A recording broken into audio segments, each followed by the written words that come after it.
क्या पाकिस्तान के उन आकाओं को यह अंदाजा था कि इस बार भारत की तरफ से ऐसा वज्रपात होगा जो उनके पूरे मंसूबों को मिट्टी में मिला देगा? क्या आधी रात के घने अंधकार में भारत की राजधानी को दहलाने की योजना बनाने वाले सीमा पार के आतंकी संगठन यह सोच रहे थे कि वो हमेशा की तरह इस बार भी बचकर भाग निकलने में कामयाब हो जाएंगे? और क्या पाकिस्तान के वे गहरे भूमिगत ठिकाने अब हमेशा के लिए जमींदोज हो चुके हैं, जिनके दम पर आतंकी भारत की पावन धरती पर मासूमों का खून बहाने का दुस्साहस करते थे? इन सभी सुलगते हुए सवालों का एक ऐसा खौफनाक और हैरान कर देने वाला सच सामने आया है जिसने पूरी दुनिया के रक्षा विशेषज्ञों को सोचने पर मजबूर कर दिया है, क्योंकि इस बार भारतीय सेना ने बिना अपनी सीमा लांघे तकनीक और अचूक मारक क्षमता के बल पर पाकिस्तान के उन 12 मुख्य ठिकानों का नामो निशान मिटा दिया है जहां पिछले कई महीनों से भारत के खिलाफ बहुत बड़ी तबाही की साजिश बुनी जा रही थी। इस ऐतिहासिक और महाविनाशकारी कार्रवाई के बाद पूरे पाकिस्तान में केवल मातम और सन्नाटा पसरा हुआ है। वहीं भारत के भीतर हर गली नुक्कड़ पर लोग छाती तान कर यह कह रहे हैं कि अब आतंक के इन अड्डों को हमेशा के लिए खत्म करने का दौर शुरू हो चुका है और भारतीय सेना ने दुनिया को दिखा दिया है कि नए भारत के सब्र का इम्तिहान लेने वालों को अब बख्शा नहीं है। दुनिया को दिखा दिया है कि आतंक के इन अड्डों को दौड़ना आतंक के बारात के जाएगा। और अगर आप भी भारतीय सेना के इस अद्भुत और अदम्य साहस पर गर्व महसूस कर रहे हैं तथा देश की संप्रभुता से जुड़ी इस महागाथा के 11 गुप्त सच को बिल्कुल नए और सटीक विश्लेषण के साथ सबसे पहले जानना चाहते हैं,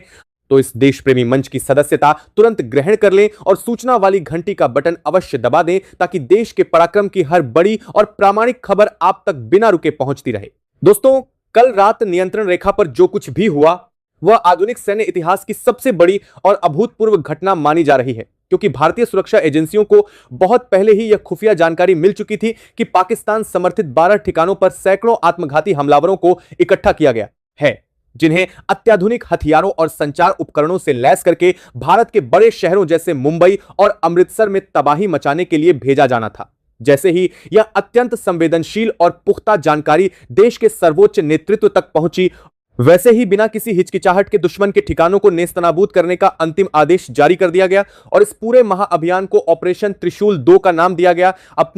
जो अपने आप में ही पाकिस्तान के दिल में दहशत पैदा करने के लिए पर्याप्त है। इस बार की रणनीति पिछली सर्जिकल स्ट्राइक से बिल्कुल अलग और कहीं अधिक विनाशकारी थी, क्योंकि इस बार भारतीय सेना के वीर जवानों को सीमा पार करने की आवश्यकता ही नहीं पड़ी, बल्कि कमांड सेंटर में बैठे सैन्य कमांडरों ने पूरी तरह से तकनीकी श्रेष्ठता और आधुनिक प्रणालियों के दम पर खेल का पासा ही पलट दिया। 2000 रात के लगभग 2:30 हो रहे थे और पूरी दुनिया गहरी नींद में सोई हुई थी, तब अचानक आसमान में बिना आवाज के उड़ने वाले घातक चालक रहित विमानों ने उड़ान भरी, जो पाकिस्तान की संकेत प्रणालियों को पूरी तरह से चकमा देने में सक्षम थे। इन स्वदेशी चालक रहित तोही विमानों ने सबसे पहले उन 12 ठिकानों की बिजली और संचार व्यवस्था को पूरी तरह से ठप कर दिया, जिससे पाकिस्तान के बंकरों में पूर्ण अंधकार छा गया और उन्हें संभलने का 1 सेकंड का मौका भी नहीं मिला। इसके तुरंत बाद भारतीय तोपखाने के बहु बैरल रॉकेट लॉन्चरों ने सीमा पार से ऐसी भीषण आग उगलनी शुरू की कि पूरी धरती धमाकों की गड़गड़ाहट से कांप उठी। कुछ ही पलों के भीतर हजारों टन विस्फोटक उन बंकरों पर बरसने लगे जहां आतंकी और उनके आका पाकिस्तानी सेना के अधिकारी बैठकर अगली सुबह की तबाही की रूपरेखा तैयार कर रहे थे। असली प्रहार तो तब हुआ जब भारत के शक्तिशाली और तीव्र गति वाले अचूक प्रक्षेपास्त्रों ने अपनी भीषण गर्जना के साथ पाकिस्तान के मुख्य नियंत्रण कक्षों को निशाना बनाया, जिनकी गति इतनी तेज थी कि दुनिया की कोई भी वायु रक्षा प्रणाली उन्हें रोकने में सक्षम नहीं थी और देखते ही देखते कंक्रीट के मजबूत बंकर मलबे के ढेर में तब्दील हो गए जहां आतंक की फैक्ट्रियां चलाई जा रही थी। सुबह होते ही जब पाकिस्तान की आंख खुली तो लाहौर से लेकर रावलपिंडी और इस्लामाबाद से लेकर कराची तक हड़कंप मच गया। उनके विदेश मंत्रालय ने रोते हुए बयान जारी किया कि भारत ने उनकी संप्रभुता पर हमला किया है, लेकिन सबसे बड़ी बात यह रही कि उन्होंने अपने पूरे रोने धोने में कहीं भी यह नहीं कहा कि उन चौकियों पर आतंकी मौजूद नहीं थे। वे सिर्फ इस बात पर अपनी छाती पीट रहे हैं कि भारत ने उनकी सीमा के भीतर कदम रखे बिना ही इतनी बड़ी तबाही कैसे मचा दी और उनके बड़े सैन्य अधिकारियों को आतंकियों के साथ कैसे ढेर कर दिया। इस वक्त पूरे पाकिस्तान की सड़कों पर मातम पसरा हुआ है और वहां की जनता अपनी ही फौज के खिलाफ प्रदर्शन कर रही है कि जो सेना देश के बजट का सबसे बड़ा हिस्सा डकार जाती है, वह रात के 2:30 बजे देश की रक्षा क्यों नहीं कर सकी। वहां की जनता का यह गुस्सा बिल्कुल स्वाभाविक है, क्योंकि उनकी सेना ने उन्हें हमेशा झूठे प्रचार के अंधेरे में रखा है। जबकि हकीकत यह है कि पाकिस्तान की जमीन पर पल रहे आतंक के ये ठिकाने अब खुद उनके वजूद के लिए काल बन चुके हैं। इस पूरे घटनाक्रम के पीछे एक और बहुत बड़ा कारण छिपा हुआ है, जिसे समझना हर देशवासी के लिए बेहद जरूरी है। पिछले कई महीनों से पाकिस्तान के कब्जे वाले कश्मीर में हालात पूरी तरह से बेकाबू हो चुके हैं और वहां की आम जनता भुखमरी और कंगाली से तंग आकर खुलकर सड़कों पर उतर आई है तथा भारत में शामिल होने की मांग कर रही है। वहां के लोग चाहते हैं कि हिंदुस्तान की सेना आए और उन्हें इस नर्क से हमेशा के लिए आजाद कराए। पाकिस्तान की खुफिया एजेंसी को इस बात का गहरा डर सता रहा था कि अगर यह क्षेत्र उनके हाथ से निकल गया तो उनका पूरा भूगोल ही बदल जाएगा और इसी डर को दबाने के लिए उन्होंने भारत के भीतर बहुत बड़ा हमला करने की योजना बनाई थी ताकि भारत अपनी आंतरिक सुरक्षा में उलझ जाए। लेकिन वे यह भूल गए कि आज का भारत किसी भी साजिश को समय रहते कुचलना अच्छी तरह जानता है। इस महाअभियान को अंजाम देने से पहले भारत ने वैश्विक स्तर पर भी अपनी कूटनीतिक बिसात इतनी मजबूती से बिछाई थी कि दुनिया की बड़ी महाशक्तियां भी भारत के इस कदम के सामने पूरी तरह से सहमत नजर आ रही हैं। पिछले कुछ दिनों के भीतर अमेरिका और रूस जैसे शक्तिशाली देशों को भारत ने स्पष्ट शब्दों में समझा दिया था कि अब बर्दाश्त करने की सीमा समाप्त हो चुकी है और विदेशी खुफिया उपग्रहों ने भी अपनी तस्वीरों में देख लिया था कि भारतीय सेना लगातार अपनी मारक क्षमता को बढ़ा रही है। लेकिन भारत की युद्ध नीति इतनी गोपनीय थी कि पाकिस्तान के जनरल आखिरी पल तक इसी मुगालते में बैठे रहे कि भारत सिर्फ बातचीत का रास्ता अपनाएगा और इसी लापरवाही का फायदा उठाकर हमारी सेना ने ऐसा चक्रव्यूह रचा जिसने पूरे पाकिस्तान को हिलाकर रख दिया। उपग्रहों से प्राप्त शुरुआती तस्वीरों के अनुसार 12 में से 9 ठिकाने पूरी तरह से जमींदोज हो चुके हैं और बचे हुए ठिकानों पर जो आतंकी छिपे हुए थे वे अब अपनी जान बचाकर जंगलों की तरफ भाग रहे हैं, जिन्हें ढूंढने के लिए भारत के टोही विमान लगातार आसमान में चक्कर काट रहे हैं। इस पूरे घटनाक्रम में चीन और तुर्की जैसे देशों का रुख देखना भी बेहद दिलचस्प है। तुर्की, जो हमेशा पाकिस्तान का सबसे बड़ा वकील बनता था, इस बार पूरी तरह से चुप है क्योंकि वह खुद मध्य पूर्व के संकटों में फंसा हुआ है और चीन ने भी पूरी तरह से चुप्पी साध रखी है क्योंकि वह अच्छी तरह जानता है कि आज का हिंदुस्तान दशकों पुराना कमजोर देश नहीं है, बल्कि यह वह नया भारत है जो अपनी सीमाओं की रक्षा के लिए किसी भी ताकत से टकराने का हौसला रखता है। इस वक्त भारत के भीतर कश्मीर से लेकर कन्याकुमारी तक देशभक्ति का ऐसा अभूतपूर्व माहौल बन चुका है जिससे हर भारतीय नागरिक का सीना गर्व से चौड़ा हो गया है और सोशल मीडिया से लेकर सड़कों तक सिर्फ सेना के शौर्य की गूंज सुनाई दे रही है। भारत सरकार के रक्षा मंत्रालय ने पूरी तरह से सेना को आगे की स्थिति से निपटने के लिए हरी झंडी दे दी है और जो पाकिस्तान हमेशा अपने परमाणु बम की गीदड़ भभकियां देता था, आज उसकी पूरी हेकड़ी एक ही रात में हवा हो गई है क्योंकि उसके पास न तो अब युद्ध लड़ने के लिए पैसे बचे हैं और न ही उसकी सेना में इतना दम है कि वह भारत के इस प्रचंड वेग का सामना कर सके। पाकिस्तान की अर्थव्यवस्था इस वक्त पूरी तरह से बदहाल है और उनके पास अपनी जनता को खिलाने के लिए अनाज तक नहीं है। ऐसी कंगाली की हालत में वे भारत जैसी महाशक्ति से सीधे युद्ध लड़ने की स्थिति में कतई नहीं है और यही वजह है कि वे अब संयुक्त राष्ट्र का दरवाजा खटखटाकर रोने की मुद्रा में आ गए हैं। लेकिन दुनिया अब उनके इन झूठे आंसुओं पर भरोसा करने वाली नहीं है क्योंकि बड़े देशों ने खुलकर कह दिया है कि हर देश को अपनी आत्मरक्षा का पूरा अधिकार है और आतंक के अड्डों पर की गई सर्जिकल और तकनीकी आधारित सटीक कार्रवाई को किसी भी कानूनी या नैतिक पैमाने पर गलत नहीं ठहराया जा सकता। पूरा अधिकार है और भारत ने जो किया वह आतंकवाद के खिलाफ एक बेहद जरूरी कदम था। इस कूटनीतिक महासंग्राम के बीच यह बात भी सामने आ रही है कि पाकिस्तान की राजनीतिक व्यवस्था पूरी तरह छिन्न भिन्न हो चुकी है और उनके जनरलों के पास इस बात का कोई जवाब नहीं है कि भारत के तकनीकी रूप से सक्षम प्रक्षेपास्त्रों ने उनकी नाक के नीचे से उनके सबसे महत्वपूर्ण रणनीतिक अड्डों को कैसे उड़ा दिया। पाकिस्तान के रक्षा विश्लेषक अपने समाचार चैनलों पर बैठकर रो रहे हैं कि भारत की मारक क्षमता अब उनकी सोच से भी आगे निकल चुकी है और अगर पाकिस्तान ने अब कोई भी जवाबी हरकत करने की नादानी की तो उसका परिणाम पूरे देश की तबाही के रूप में सामने आएगा। भारतीय खुफिया तंत्र ने यह भी साफ कर दिया है कि इन तबाह किए गए ठिकानों के भीतर भारी मात्रा में आधुनिक उपकरण और विस्फोटक सामग्री जमा की गई थी जिसे आने वाले दिनों में भारत के शांत इलाकों में अशांति फैलाने के लिए इस्तेमाल किया जाना था। लेकिन भारतीय सेना के इस महाप्रहार ने दुश्मन के उस पूरे नेटवर्क की रीढ़ की हड्डी को ही तोड़कर रख दिया है। अब सरहद के उस पार केवल मलबे का ढेर है और पाकिस्तानी सेना अपने मारे गए जवानों और आतंकियों की लाशों को छुपाने में जुटी हुई है ताकि दुनिया के सामने उनकी इस ऐतिहासिक हार का और ज्यादा तमाशा न बने। लेकिन उपग्रहों के इस दौर में सच को छुपाना मुमकिन नहीं है और पूरी दुनिया भारत के इस नए रूप को देखकर दंग रह गई है कि कैसे बिना एक भी सैनिक को खोए भारत ने इतनी बड़ी सैन्य कार्रवाई को इतनी सटीकता से अंजाम दे दिया। यह नया हिंदुस्तान है जो अपने खिलाफ होने वाली हर साजिश को उसके जन्म लेने से पहले ही खत्म करना जानता है। पाकिस्तान के कई सैन्य विश्लेषक दबी जुबान में यह स्वीकार कर रहे हैं कि भारतीय सेना की खुफिया जानकारी इतनी सटीक थी कि उन्हें हर एक बंकर की आंतरिक संरचना तक का पता था। हमारी मिसाइलों ने ठीक उसी जगह प्रहार किया जहां आतंकियों का मुख्य नियंत्रण कक्ष था और जहां उनके वायरलेस सेट काम कर रहे थे। इस हमले के बाद पाकिस्तानी सेना का मनोबल पूरी तरह से गिर चुका है, क्योंकि उन्हें यह समझ आ गया है कि उनके पारंपरिक सुरक्षा उपाय भारत के आधुनिक हथियारों के सामने पूरी तरह से बेकार साबित हो चुके हैं। इस महान ऑपरेशन के बाद सीमा समीप के इलाकों में रहने वाले आम नागरिकों ने भी राहत की सांस ली है, और आम क्योंकि वे लगातार पाकिस्तान की तरफ से होने वाली गोलीबारी और आतंकियों की हरकतों से परेशान थे। भारत की इस प्रचंड कार्रवाई ने यह साबित कर दिया है कि शांति की भाषा केवल तभी तक सार्थक है जब तक सामने वाला देश मर्यादा का पालन करे, और जब गीदड़ भवकियां सीमा पार कर जाएं तो फिर केवल संहार ही एकमात्र रास्ता बचता है। देश भर के कोने कोने में इस वक्त उत्सव का माहौल है, क्योंकि हर नागरिक यह जानता है कि देश की रक्षा प्रणाली अब पूरी तरह से आत्मनिर्भर और बेहद आक्रामक हो चुकी है, जो बिना किसी हिचकिचाहट के कड़े निर्णय ले सकती है। पाकिस्तान की पूरी कूटनीति अब अंतर्राष्ट्रीय मंचों पर अलग थलग पड़ चुकी है, क्योंकि कोई भी बड़ा देश आतंकवाद के अड्डों का बचाव करने के लिए आगे आने को तैयार नहीं है, और स्वयं पाकिस्तान के भीतर भी आंतरिक कलह चरम पर पहुंच चुकी है। पाकिस्तान के बाद जो जहां लोग अपनी सरकार से बुनियादी सुविधाओं की मांग कर रहे हैं, और वहां की हुकूमत सिर्फ भारत के खिलाफ नफरत फैलाने में लगी हुई थी, जिसका परिणाम आज सबके सामने मलबे के रूप में बिखरा पड़ा है। पाकिस्तान के रक्षा गलियारों में इस बात की भी बहुत गहरी चर्चा चल रही है कि भारत का यह खुफिया नेटवर्क उनके तंत्र के भीतर कितना गहरा समा चुका है,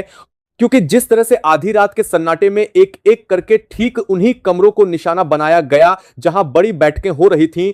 वह बिना किसी बहुत बड़े और सटीक खुफिया इनपुट के मुमकिन ही नहीं था। पाकिस्तान के बड़े रक्षा विश्लेषक अब टेलीविजन पर आकर यह खुलकर बोल रहे हैं कि उनकी पूरी सेना का सुरक्षा तंत्र पूरी तरह से नाकाम हो चुका है, और वे अब भारत की इस नई डिजिटल और तकनीकी मारक क्षमता का मुकाबला करने में सक्षम नहीं है। इस प्रहार ने पाकिस्तान की उस हुकूमत की सारी अकड़ को ढीला कर दिया है जो आए दिन भारत को परमाणु युद्ध की धमकी देकर डराने की कोशिश करती थी। आज पूरी दुनिया के सामने यह हकीकत साफ हो चुकी है कि कंगाली और बदहाली से जूझ रहा पाकिस्तान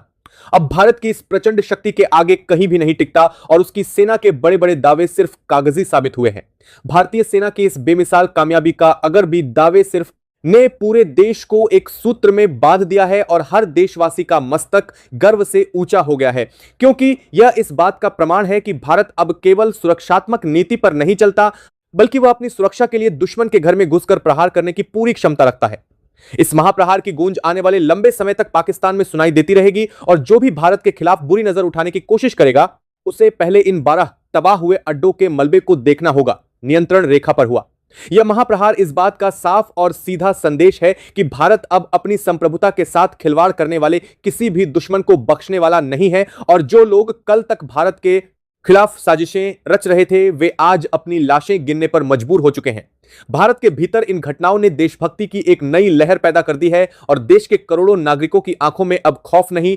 बल्कि गर्व की चमक दिखाई दे रही है। हर घर में, हर चौराहे पर, हर स्क्रीन पर जब पाकिस्तान के अवैध कब्जे वाले कश्मीर से आ रही तस्वीरें और खबरें चलती हैं तो लोगों के दिल से एक ही आवाज आती है कि यह धरती हमारी थी, हमारी है और हमेशा हमारी ही रहेगी। देश के जवानों की बहादुरी और उनका अडिग इरादा देखकर आम भारतीयों के मन में यह यकीन और मजबूत होता जा रहा है कि अब कोई भी ताकत भारत को उसके हक से वंचित नहीं रख सकती है। यह सिर्फ सरहद पर तैनात सैनिकों की लड़ाई नहीं, देश के जवानों की बहादुरी और कोई भी ताकत 200 भारत को उसके हक से वंचित नहीं रख सकती है, बल्कि 140 करोड़ भारतीयों के संकल्प की आवाज है, जो एक सुर में कह रहे हैं कि पाकिस्तान का अवैध कब्जा अब समाप्त होना चाहिए, और वह हिस्सा हमेशा से भारत का हिस्सा था और अब जल्द ही वह फिर से भारत में शामिल होने के लिए आतुर है। विभाजन के समय से लेकर आज तक हर मोड़ पर भारत ने साफ कहा है कि यह भूभाग कानूनी और ऐतिहासिक रूप से भारत का हिस्सा है, लेकिन अंतरराष्ट्रीय कूटनीति की मजबूरियों और वर्षों से चले आ रहे समझौतों ने इस अधूरे सच को दुनिया के सामने पूरी ताकत से रखने में बाधाएं खड़ी की थीं। आज जब भारतीय सेना मैदान पर अपने पराक्रम का यह संदेश दे रही है तो भारत की आवाज कूटनीतिक मंचों पर भी कहीं ज्यादा बुलंद और प्रभावशाली होकर गूंजने लगी है। यह वही क्षण है जब देश का हर नागरिक महसूस कर रहा है कि बीते दशकों की झुंझलाहट और अधूरे सपनों का हिसाब अब धीरे धीरे चुकता होने लगा है। जमीनी स्तर पर पाकिस्तान के कब्जे वाले कश्मीर की हालत यह है कि वहां के लोग अब खुलकर कहने लगे हैं कि उन्हें झूठे वादों और दमनकारी राज्य से मुक्ति चाहिए। पाकिस्तान के नियंत्रण वाले कई इलाकों में दीवारों पर लिखे नारे और लोगों के प्रदर्शनों में यह इच्छा झलक रही है कि वे भारत से जुड़ना चाहते हैं, जिसके लोकतंत्र और विकास की कहानियां वे खुद सालों से सुनते आए हैं। इधर भारत में जब ये खबरें पहुंचती हैं तो हर भारतीय के दिल में छुपी हुई वो टीस जागती है जो सालों से नक्शे को देखकर महसूस होती थी। अब ये टीस धीरे धीरे संकल्प में बदल रही है, संकल्प ऐसे भारत का जो अपने हर इंच भूभाग और हर नागरिक के सम्मान की रक्षा के लिए किसी भी हद तक जाने को तैयार है। भारत की नई पीढ़ी जो आज डिजिटल प्लेटफॉर्म पर हर खबर को बारीकी से देख रही है, उनके भीतर भी यह समझ और गर्व तेजी से बढ़ रहा है। वे देख रहे हैं कि उनके देश की सेना सिर्फ रक्षा नहीं कर सकती और बल्कि इतिहास भी लिख सकती है। जब स्कूलों और कॉलेजों में युवा इस विषय की चर्चा करते हैं तो अब वह महज एक भूगोल का अध्याय नहीं रहता, बल्कि उनकी अपनी पहचान का हिस्सा बन जाता है। युवाओं की जुबान पर यह बात आने लगी है कि जिस हिस्से पर पाकिस्तान ने अवैध कब्जा किया था वह दरअसल भारत की आत्मा का अधूरा हिस्सा है, जिसे पूरा होना ही है, और यह भावना ही वह असली आग है जो किसी भी राष्ट्र को भीतर से मजबूत बनाती है। जैसे जैसे भारतीय सेना का दबाव बढ़ रहा है, वहां पाकिस्तानी फौज की पकड़ ढीली पड़ती जा रही है और यह स्पष्ट हो रहा है कि आने वाले समय में हालात पहले जैसे तो बिल्कुल नहीं रहेंगे। यह वही मोड़ है। यह भी 3.432 जहां भारत सिर्फ प्रतिक्रिया नहीं दे रहा बल्कि भविष्य की दिशा तय करने वाली ताकत के रूप में उभर रहा है। पाकिस्तान के कब्जे वाले कश्मीर पर भारत का दावा आज केवल दोहराया नहीं जा रहा है, बल्कि उसे जमीनी स्तर पर कूटनीति में और जनभावना में फिर से स्थापित किया जा रहा है। यह वही पल है जब यह बात देश के हर कोने तक पहुंच रही है कि सीमा पर तैनात हर जवान की आंखों में जो चमक है वह सिर्फ आज की जंग के लिए नहीं बल्कि उस दिन के लिए है जब वहां की वादियों में तिरंगा फिर से आसमान पर लहराता देखा जाएगा। हर भारतीय गर्व से कह सकेगा कि यह अधूरी कहानी आखिरकार पूरी हुई और इस पूरे घटनाक्रम के बीच हालात इस वक्त जो तस्वीरें बता रहे हैं, जिस तरीके से वहां के निवासियों ने भारत का समर्थन करते हुए भारतीय झंडों के साथ पाकिस्तान का विरोध किया है, वह साफ बता रहा है कि उनके अंदर एक बार फिर से भारत में शामिल होने की जो मांग है और आप वह बिल्कुल जायज है। लोगों का कहना है कि उन्हें न ही बुनियादी सुविधाएं मिल पा रही हैं और न ही जीने के लिए अनुकूल स्थितियां। ऐसी स्थिति में वे चाहते हैं कि भारत उनका सर्वेसर्वा बने और भारत इस पूरे विषय को वैश्विक मंच पर लाकर न्याय करे। जिस तरीके से देश के गृह मंत्री अमित शाह ने इस पूरे घटनाक्रम को लेकर अब संज्ञान लेना शुरू किया है, वह अब इस पूरे विश्व को और भी ज्यादा चौंका रहा है। केंद्रीय गृह मंत्री अमित शाह जी ने साफ तौर पर कहा है कि पाकिस्तान के कब्जे वाला वह हिस्सा जल्द ही वापस लौटेगा। जैसे ही यह बात गृह मंत्रालय और दिल्ली में बैठे भारतीय नेताओं की तरफ से सामने आई है, उसके बाद से तो मानो हलचल मच चुकी है। ऐसा लग रहा है जैसे पाकिस्तान में हड़कंप मच गया हो। उन्हें ऐसा लग रहा है कि जैसे चंद दिनों के अंदर ही भारत उस हिस्से को वापस ले लेगा, क्योंकि जिस तरीके से गृह मंत्री का यह बयान सामने आया है उसके बाद से हलचल और भी ज्यादा बढ़ती हुई नजर आ रही है। साफ तौर पर वहां भारत की तरफ से उठाई जा रही गतिविधियां और सेना की तरफ से उठाए जा रहे कदम, एक के बाद एक कई चौकियों को निशाना बनाया जाना और पाकिस्तान को पीछे हटने पर मजबूर करना, यह भारत के लिए एक बहुत बड़ी जीत के रूप में देखा जा रहा है। यह वह कूटनीतिक जीत है जिसके दम पर आने वाले समय में भारत जल्द ही वहां के लोगों के साथ अपने संवाद स्थापित कर पाएगा।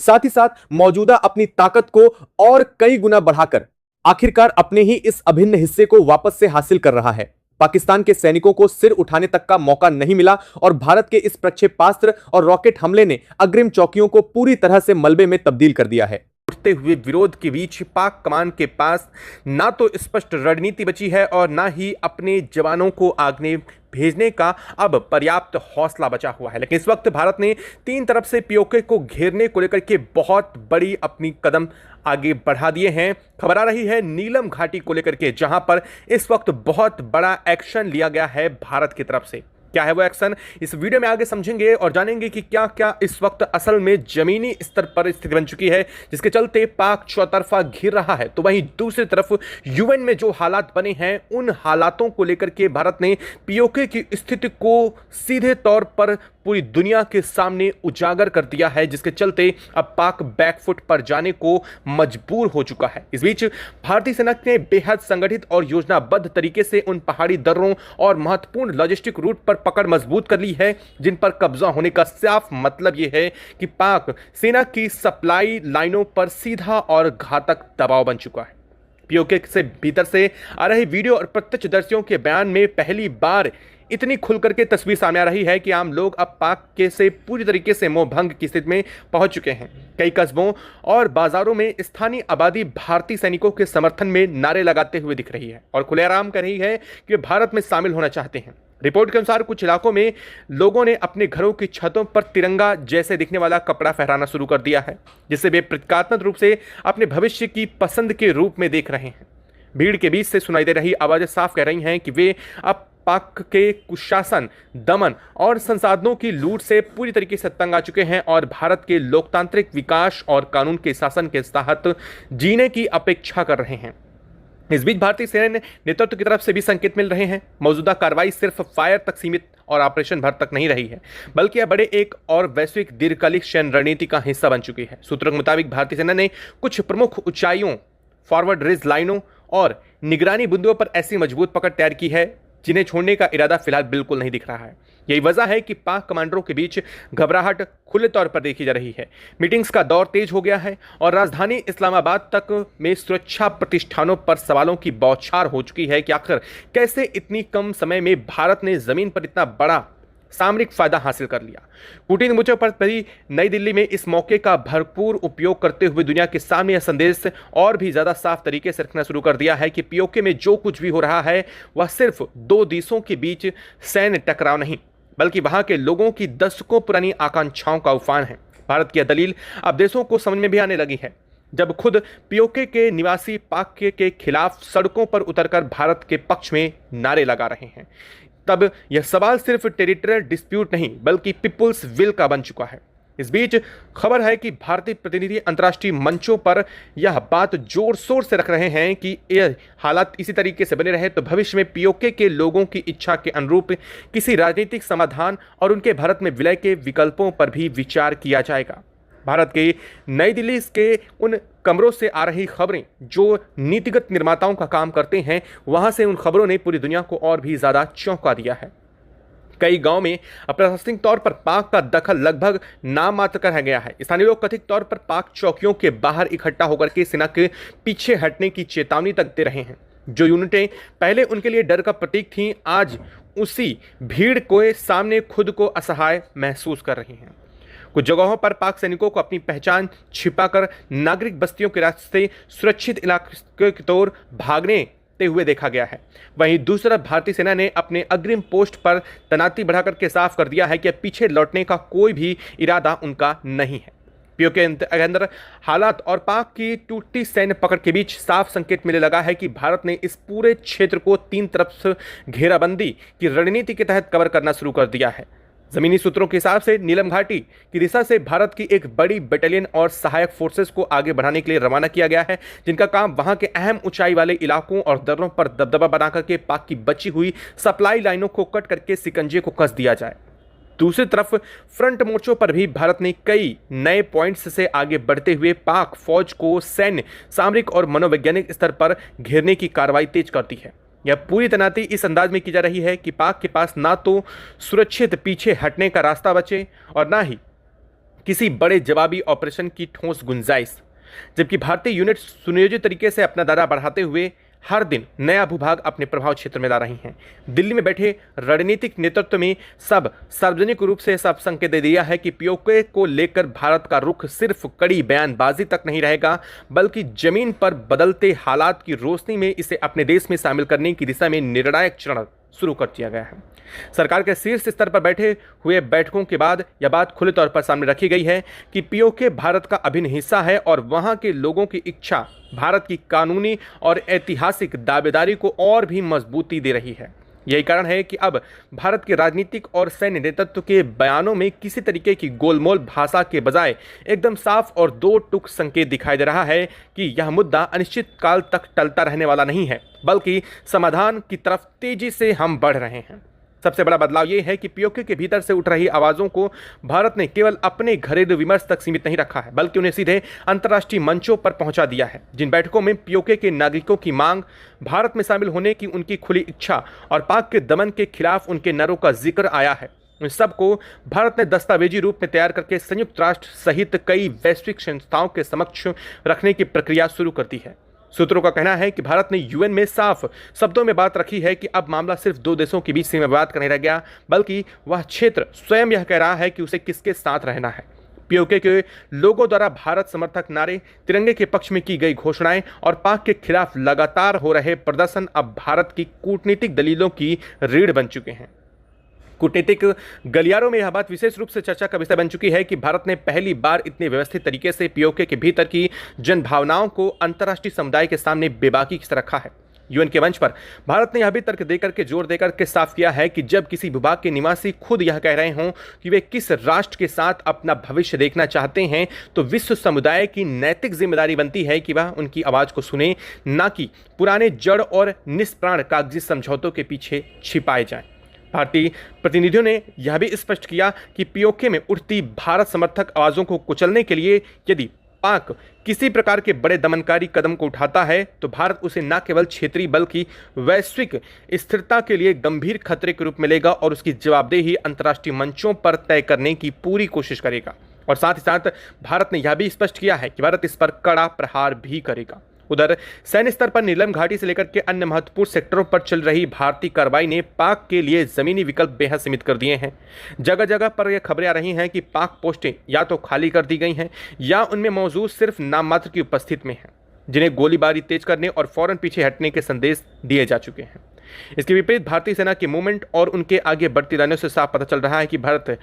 केवल जवाबी फायर की नीति नहीं, बल्कि कंट्रोल बदलने की ठोस रणनीति पर काम कर रहा है। नीलम घाटी की ऊंचाइयों पर बढ़ती भारतीय पकड़ और तीन तरफा घेराबंदी यह स्पष्ट चाल है पाक के सैन्य नेतृत्व के लिए एक ऐसी वास्तविकता बनती जा रही है जिसे वे ना तो खुल करके स्वीकार कर पा रहे हैं और ना ही प्रभावी तरीके से इस वक्त रोक पा रहे हैं। खिलाफ प्रदर्शन कर रहे हैं कि जो सेना देश के बजट का सबसे बड़ा हिस्सा खा जाती है, वह रात के 2:30 बजे देश की रक्षा क्यों नहीं कर सकी। पाकिस्तानी जनता का यह गुस्सा बिल्कुल स्वाभाविक है, क्योंकि उनकी सेना ने उन्हें हमेशा झूठे प्रचार और फर्जी राष्ट्रवाद के अंधेरे में रखा है और जबकि हकीकत यह है कि पाकिस्तान की जमीन पर पल रहे आतंक के ये ठिकाने अब खुद उनके वजूद के लिए काल बन चुके हैं। इस पूरे घटनाक्रम के पीछे एक और बहुत बड़ा कारण छिपा हुआ है, जिसे समझना हर देशवासी के लिए बेहद जरूरी है। पिछले कई महीनों से पाकिस्तान के अवैध कब्जे वाले कश्मीर में हालात पूरी तरह से बेकाबू हो चुके हैं। वहां की आम जनता भूखमरी, कंगाली और पाकिस्तानी सेना के अत्याचारों से तंग आकर अब खुलकर सड़कों पर उतर आई है और वे भारत में शामिल होने की मांग कर रहे हैं। वहां के लोग चाहते हैं कि हिंदुस्तान की सेना आए और उन्हें इस नरक से हमेशा के लिए आजाद कराए। पाकिस्तानी खुफिया एजेंसी को इस बात का गहरा डर सता रहा था कि अगर यह क्षेत्र उनके हाथ से निकल गया तो पाकिस्तान का पूरा भूगोल ही बदल जाएगा, और इसी डर को दबाने के लिए उन्होंने भारत के भीतर एक बहुत बड़ा आतंकी हमला करने की योजना बनाई थी, ताकि भारत अपनी आंतरिक सुरक्षा में उलझ जाए और वहां का मुद्दा पूरी तरह से दब जाए। लेकिन वे ये भूल गए कि आज का भारत किसी भी साजिश को समय रहते कुचलना अच्छी तरह जानता है। इस महान ऑपरेशन को अंजाम देने से पहले भारत ने वैश्विक स्तर पर भी अपनी कूटनीतिक बिसात इतनी मजबूती से बिछाई थी कि दुनिया की बड़ी महाशक्तियां भी भारत के इस कदम के सामने पूरी तरह से नतमस्तक नजर आ रही हैं। पिछले कुछ दिनों के भीतर अमेरिका, रूस, फ्रांस और ब्रिटेन जैसे शक्तिशाली देशों को भारत ने स्पष्ट शब्दों में समझा दिया था कि अब बर्दाश्त करने की सीमा पूरी तरह समाप्त हो चुकी है। विदेशी खुफिया उपग्रहों ने भी अपनी तस्वीरों में देख लिया था कि भारतीय सेना सीमा पर अपनी तोपों और मिसाइलों की तैनाती को लगातार बढ़ा रही है, जिससे उन्हें यह साफ आभास हो चुका था कि भारत कोई बहुत बड़ा कदम उठाने जा रहा है। लेकिन भारत की युद्ध नीति इतनी गोपनीय थी कि पाकिस्तानी जनरल आखिरी पल तक इसी मुगालते में बैठे रहे कि भारत हमेशा की तरह सिर्फ बातचीत या कूट